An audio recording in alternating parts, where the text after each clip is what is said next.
देऊळगाव राजा नगर परिषदेचा निष्काळजीपणा, शहरात घाणीचे साम्राज्य, नागरिक संतप्त।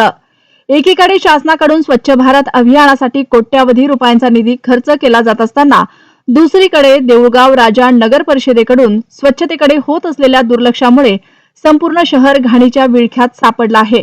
शहरातील विविध प्रभाग, मुख्य रस्ते, गल्लीबोळ तसेच सार्वजनिक ठिकाणी कचऱ्याचे ढीग साचलेले दिसत असून नागरिकांमध्ये तीव्र नाराजीचे वातावरण आहे। स्थानिक नागरिकांच्या म्हणण्यानुसार नगर परिषदेत सुमारे 23 सफाई कर्मचाऱ्यांची नियुक्ती असली तरी प्रत्यक्षात केवळ 7 ते 8 कर्मचारीच शहरात सफाई करताना दिसून येतात। उर्वरित कर्मचारी नेमके कुठे आणि कोणत्या कामावर आहेत असा प्रश्न नागरिक उपस्थित करत आहेत। शहरातील प्रत्येक भागात किमान 4 सफाई कर्मचाऱ्यांची आवश्यकता असताना अनेक ठिकाणी केवळ एका कर्मचाऱ्याच्या भरवशावर स्वच्छता व्यवस्था सुरू आहे। त्यामुळे नियमित साफसफाई होत नसून अनेक भागात कचरा साचून दुर्गंधी पसरत आहे। नागरिकांचा आरोप आहे की सफाई कर्मचाऱ्यांवर देखरेख ठेवणारे संबंधित पर्यवेक्षक आणि अधिकारी देखील मैदानात दिसत नाहीत। योग्य नियंत्रण आणि निरीक्षणाच्या अभावामुळे स्वच्छता व्यवस्था पूर्णपणे कोलमडल्याचे चित्र दिसून येत आहे। अनेक भागातील गटारी तुंबल्या असून कचऱ्याची वेळेवर विल्हेवाट लावली जात नसल्याने नागरिकांच्या आरोग्याचा प्रश्न निर्माण झाला आहे।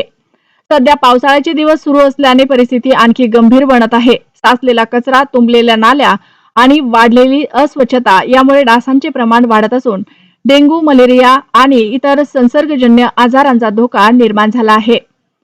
वेळेत उपाययोजना न केल्यास शहरात आरोग्य विषयक गंभीर समस्या निर्माण होऊ शकतात, अशी भीती नागरिक व्यक्त करत आहेत।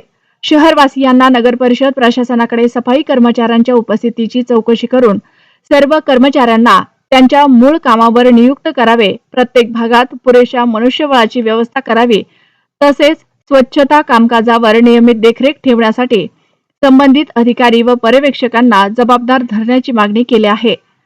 देऊळगाव राजा हे महत्त्वाचे शहर असताना येथे स्वच्छतेची अशी दयनीय अवस्था असणे ही अत्यंत खेदजनक बाब असल्याचे नागरिकांचे म्हणणे आहे।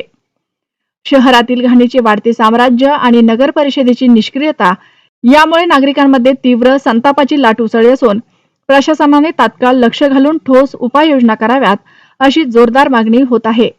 आपला जिल्हा, आपला महाराष्ट्र मराठी न्यूज साठी प्रतिनिधी मोहम्मद गुलाम अहमद, देऊळगाव राजा, बुलढाणा।